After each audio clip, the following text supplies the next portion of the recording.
Welcome back to another Ag Talk with Doc show. I'm here today, the second day of spring, a beautiful spring morning on the mall for Modern Agriculture today.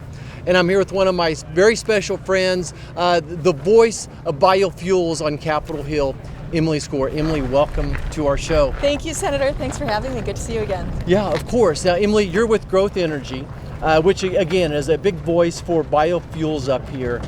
You could be doing so many different things with your life. Why is biofuels important to you in the future of this country and this world? Well, first and foremost, I grew up in Minnesota, so it's incredibly proud for me being in Washington, D.C. to represent the middle of the country and rural America and the future. I mean, if you look at today, carbon intensity, carbon emissions, gas prices are two incredibly top of mind things. In biofuels, we are the answer to both. So we are the answer to keeping a strong rural economy, to making sure that our energy is clean, making sure that it's affordable and accessible for all communities. So I couldn't think of anything that would be more fun to do than represent this industry that is so poised to do so much more than it already is for our country. You know, I keep talking about wanting to leave this world cleaner, healthier, safer than I found it. And as I look out there of all the different options, biofuels is technology we have today.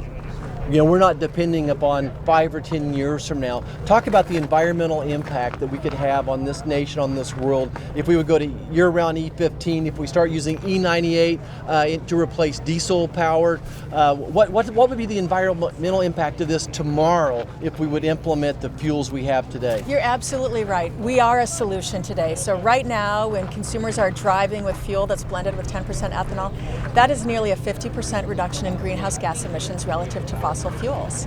And the easy next step for drivers is to drive on a 15% ethanol blend. You know how important it is that we make that fuel available year-round. If you do that, if we made that simple change of moving to an E15, that is 180,000 new clean energy jobs. That is the equivalent of taking 4 million cars off the road every day. And for consumers, they'll save over $12 billion in fuel costs every single year. So it's a win and it's good for the engine because it's a cleaner burning fuel. So it's engine smart, earth kind. You know, simply put, what I would communicate to people, if the world would go to E15 tomorrow, we would cut tailpipe emissions in half. If we'd go to E85, we'd cut them in half again. Absolutely. Does that make sense? And it's something that you can do in today's car. So when people are looking for something simple that they can do, something affordable they can do, today's infrastructure, today's vehicles, we have 270 million cars on the road. We can clean them up today with greater use of biofuels like plant-based ethanol. So this is something we don't need an overhaul in terms of our infrastructure. We don't need massive amounts of government spending either. We can do it today. We just need some policies that make sure we have a chance to compete at the pump. And I think that leads me to my next question. No different than any business, uncertainty is just a killer. And the renewable fuel standard, but it was put into law long before I got here, but it just seems to be so inconsistent. And to be honest, I'm not sure how much the White House is paying attention to biofuels and to the renewable fuel standard. How is this up and down roller coaster ride of the RFS impacting your partners out there across the nation? It is an up and down roller coaster ride. It is a fantastic law, and the law says we're going to use more clean burning renewable fuel every year in our transportation mix. But since 2013, the way the EPA has been administering this, we've had exemptions, extensions, and waivers that have really kind of eroded the importance of that standard. And so our business and our fuel supply, like any business, we need certainty and clarity. We need to understand if you're going to set a requirement, that people will be held accountable to the requirement. When that doesn't happen, then investment and innovation sits on the sidelines because they don't see that there's going to be a marketplace. And the ClearFlame technology is a perfect example. Biofuels have the ability to decarbonize not just cars and trucks, but the hard to electrify space, long-haul trucking, maritime, sustainable aviation. But we need a renewable fuel standard that is in line with congressional intent, and we need policies that make sure if you're going to innovate, you're going to have the marketplace that's going to reward you for that innovation. Emily, certainly my friends across the aisle, the White House talks a lot about improving our environment. but there's so little chatter about biofuels. What policy should we be looking at that could help us use more of these biofuels to decrease our carbon footprint? It is frustrating because we're the ready solution. And again, we can be used in today's cars and with today's infrastructure. We need a strong renewable fuel standard. We need 15 billion gallons of ethanol blended every year. We need year-round sales of E15. June 1, starting June 1st of this year, drivers in most of the country are no longer going to be able to drive on E15 and they don't even know it. This administration can make a simple change for every consumer. So we need those two things first and foremost. Emily, talk about the future right now. Boy, all across Kansas, I see incredible new projects going on. We're taking fat from the meatpacking plants and we're turning it into biodiesel, higher blends of ethanol. You talked about ClearFlame already. What does the future look like for biofuels? Oh, the future is bright and it's blue skies ahead. Having said that, we need to make sure that if there are tax incentives available, that we are eligible. And we have to make sure that as we are starting to look at carbon intensity and we are doing carbon scoring, that we have the best quality modeling available that gives credit to our industry for the innovation taking place at the plant and on the farm at the same time. All right. Emily, I appreciate you joining us again today. It's always great to see you. Welcome to another episode of Ag Talk with Doc. It's a beautiful, beautiful spring morning today here on the mall. A big celebration of modern agriculture and technology. I'm here with a couple of folks, a new company with a brilliant idea and concept, modernizing agriculture and helping our environment be cleaner. I'm here with ClearFlame Technologies with their CEO and founder, BJ Johnson, and their Chief Technology Officer, Julie Bloomrider. Welcome to our show. Thank you. Thank you for having us, Senator. Well, we're glad you're here. Like I said, a beautiful day on the mall. The whole basis of your product is that you take a diesel engine and do what with it? We take that same exact diesel engine and deliver all of the performance and practicality that people expect from it, but we can run this truck behind me on 100% plant-based ethanol fuel. So you can decouple those performance benefits of these engines that have allowed them to dominate not just trucking but all the off-road ag equipment from the challenges that come with diesel fuel and allow farmers in the farm community to run on a fuel like ethanol that they've been able to produce cost competitively for years. You know, once upon a time, my granddad was a mechanic. He worked on diesel engines, and I remember one day he said, you know, you could run this on milk.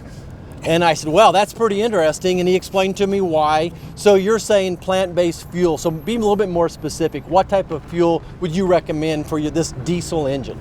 So for this, it's absolutely the ethanol that we already have today. So we produce 17 billion gallons of it as a country.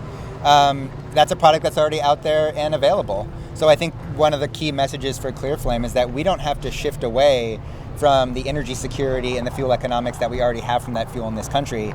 We just need technology like ClearFlame to move it beyond just passenger cars and getting it into hard to electrify applications as well. Okay, so talk a little E10, E15, renewable diesel, what are we using here? So the foundational technology itself is fuel agnostic. And then what we did was we said, what if you could use any fuel and get it to behave like diesel to give people those performance benefits? And what we looked at and found was that just E98 ethanol is extremely clean burning, it's low cost, and so that's why we're running this truck on that. We said, of all the fuels, what would we choose if we could choose? And we did. We chose the ethanol. So when I think about big diesel engines on the farm, tractors, or a big truck like this pulling a load, I think about power. It's being able to deliver that ability to work over a short amount of time. Yep. And so far, I'm just a simple physician, but the technology I see out there for the electric cars or electric tractors, the batteries would be bigger than this truck to run the tractor or the combine. And having been out in a few muddy wheat fields before, I don't think we could get those tractors through. So what are the advantages for this type of a product over the future of electric as far as agriculture goes? Yeah. So we know that diesel engines are used in these tough applications, these hard jobs that everybody needs to get done. And so we knew we can't offer something that does not have that exact same performance that people are relying on to get their jobs done. So this will give the same performance as the diesel, but decoupled from the diesel fuel so that you can use a fuel like ethanol that the farmers are helping to produce. And Senator, I think you hit the nail on the head when talking about the different market segments. Passenger cars and electric vehicles, those two can go hand in hand in many applications. But the way we use our heavy equipment, the trucks, the combine in the field that you described, that's a fundamentally different use case. And fundamentally different use cases require fundamentally different products, and that's where the advantages of liquid fuels like ethanol and diesel engine technology can shine. BJ, I want to go back and find out what's in your heart. I want to leave this world cleaner, healthier, and safer than I found it. And this is technology that we have today. We don't have to talk about building up more transmission lines, building more wind turbines. This is technology we have today. You could have chosen any fuel you wanted to. Tell me what's in your heart. Why do you want to do this? Yeah, so I don't come from farm country. I grew up in Seattle. I went to school in California. I started this company with Julie to find a way, like you said, to make the world a better place and a cleaner place. And the reason, I think why I've become passionate about ethanol fuel is exactly what you said, because it is here today. I don't know, at some point in the future, will we have those transmission lines everywhere to deliver the electric power we need? Maybe, but I think it's fundamentally unacceptable to wait to deliver the air quality and climate benefits that the fuels and infrastructure we have today can already deliver. Okay. And so that's where I come from. How do we take a common sense approach to what works now and make it a commercial reality? Julie, I often talk about a cradle to grave environmental impact of an energy source. And certainly I'm focused on tailpipe emission. So tell us a little bit about the tailpipe emission of this product, an E98 versus traditional diesel. And then talk a little bit more about just comparing that cradle to grave impact of an electric driven engine versus this diesel that's going to be ran on E98. Yeah, so we're able to have extremely low tailpipe emissions because ethanol is inherently clean burning. So that already gives us an advantage on the front end, having chosen a cleaner burning fuel than diesel. And then when we look at more of a life cycle emissions, we can look at places like Harvard or like Argonne National Laboratory that do these life cycle studies of various fuels and various use cases. And we can see that there's an immediate 45% reduction in greenhouse gas emissions just from the fuel switch alone. Okay. And of course, there's absolutely some uncertainty on the processes of battery production, but I think the science right now is pointing to the fact that this is going to get you the same comparable emissions reduction that you would get from an electric vehicle, which is so critical to our message that not only is it here today, but we're not also delaying those benefits because someone is choosing this over EV. It is absolutely as compelling. Okay. I want to talk a little bit about the future.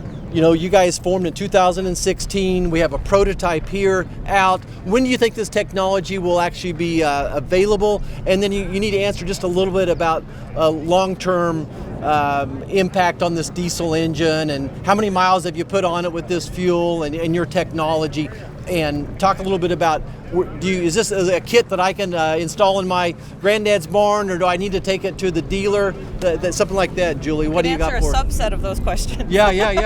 Yeah, so this is our first test truck. We've been driving it all around our test facility in southern Indiana, and we have plans to hand this and some of our other prototype trucks off to fleets starting in early summer to get that in people's hands and get them to experience it and really get that performance they're used to and really just kind of see and prove it to them that way, that you can still get your job done and use a cleaner fuel. So our roadmap for this year includes all of that fleet testing and that fleet interaction. And I'll let BJ speak more to the future. Okay. Yeah, so in addition to that fleet testing, we do have an investment from John Deere. We're going to use that to expand this into off-road applications with some first demonstrations going in Q4 of this year. Commercial availability is probably looking in late 2023, but we don't have to wait for that commercial availability to get people's experience with this product. We're trying to get this in the hands of as many people as we can to educate people about the product, because awareness is key for this type of change we're trying to make. All right.